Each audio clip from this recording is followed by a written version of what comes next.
अजीज़ नाजरीन, खुदा का कलाम आज हमें खुदा की बादशाहत जैसे खूबसूरत मौजू पर ध्यान ज्ञान करने की दावत देता है।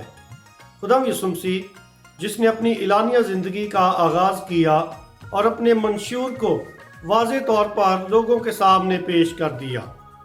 खुदा यीशु मसीह जब अपने वतन में आया तो लिखा है कि खुदा यीशु मसीह ने इबादत खाने में जाकर फ़कीहों और फरीसियों के सामने अपने अजीम मिशन का ऐलान किया। लिखा है, रूहे खुदावंद मुझ पर है, इसीलिए उसने मुझे मसा किया कि मस्कीनों को खुशखबरी दूं। उसने मुझे इसलिए भेजा है कि कैदियों को रहाई और अंधों को बेनाई बख्शूं और कुचले हुओं को आज़ादी बख्शूं। ये अजीम मिशन है जिसका ऐलान खुदा यीशु मसीह ने किया। खुदा यीशु मसीह खुदा के पाक रूह से मामूर हैं और इसी पाक रूह से हदायत पाकर उन्होंने अपने खिदमत के अजीम कामों का आगाज़ कर दिया। बाद में हम देखेंगे कि खुदा यीशु मसीह इस मिशन को कैसे अमली जामा पहनाते हैं। यकीनन वो मुर्दों को जिंदा भी करेंगे, वो अंधों को बिनाई भी बख्शेंगे और मस्कीनों को खुशखबरी भी देंगे। ये अजीम मिशन यूहन्ना के शागिर्दों ने भी अपनी आंखों से देखा कि बीमार जो हैं वो शिफा पाते हैं। खुदा यीशु मसीह मुर्दों को जिंदा करते हैं। ये तमाम निशानात, ये तमाम मौजज़ात खुदा की बादशाहत की तरफ इशारा करते हैं कि खुदा यीशु मसीह इंसानों को शफा देने के लिए और उनको बहाल करने के लिए आए हैं।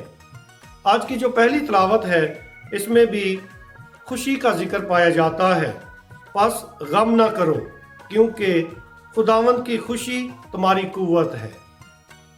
अज़रा जो कि शरीयत का उस्ताद था, उसने लोगों को बड़ी तसल्ली दी। शरीयत की बातें, शरीयत का कलाम उनके सामने पेश करके उनको गहरी तसल्ली दी। और लोग जब शरीयत की बातें सुनते थे, शरीयत का ये कलाम सुनते थे, वो साथ साथ रोते थे। लेकिन खुदा का ये खादम, शरीयत का ये उस्ताद उन्हें तसल्ली देता है कि आज का दिन ये खुदावंद का मुकद्दस दिन है, इसलिए तुम मत रो, गम ना करो, बल्कि अच्छे अच्छे खाने खाओ और शरबत पियो। वो इस किस्म की उन्हें उम्मीद देता है और कहता है कि जिनके पास नहीं है उनको भी खाना भेजो। यकीनन उम्मीद का, खुशी का ये पैगाम सबके लिए था।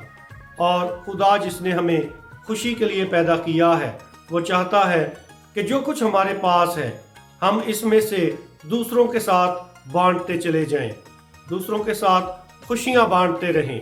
इसलिए आइए आज हम अपनी ज़िंदगी पर गौर करें कि हम कैसे दूसरों के लिए खुशी का वसीला बन रहे हैं।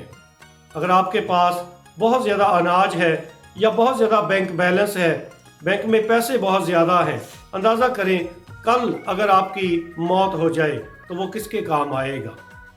जो इतना ज़्यादा अनाज है, क्योंकि इंसान इकट्ठा करता रहता है।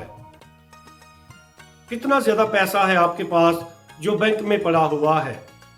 कल अचानक अगर आपकी जान चली जाए किसी बीमारी की वजह से, हार्ट अटैक की वजह से, ट्रैफिक हादसे की वजह से, वो किसके काम आएगा।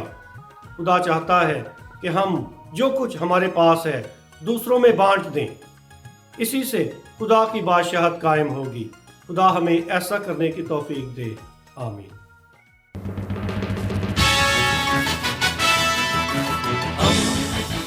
दोस्ती का पैगंबर, रेडियो वेरितास एशिया।